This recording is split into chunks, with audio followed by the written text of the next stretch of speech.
ជំរាបសួរសួស្តី Bonne année meilleurs vœux pour cette année 2026 ថ្ងៃនេះយើងរៀនពាក្យខ្លះទៀតដែលអ្នកដែលចេះភាសាអង់គ្លេសគាត់ច្រឡំទី1 location location ជាភាសាអង់គ្លេសជាភាសាបារាំងគឺ address ou emplacement ណាបើយើងជាភាសាបារាំងភាសាអង់គ្លេសយើងថា send me location ជាភាសាបារាំង envoie-moi l'adresse ou envoie-moi l'emplacement c'est tout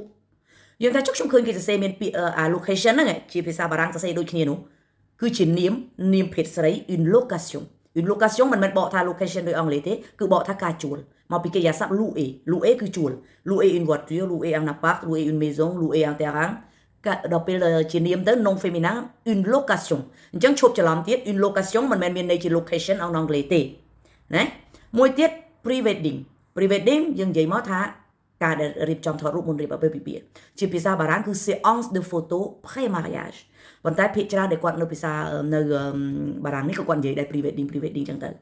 តាមពិតគេមានពាក្យរបស់គេអញ្ចឹងបើសិនជាចៃដន្យយើងឮសួរគេនិយាយថា séance pré mariage អូអានោះស្អីគេអានោះគឺ pre wedding នឹងឯង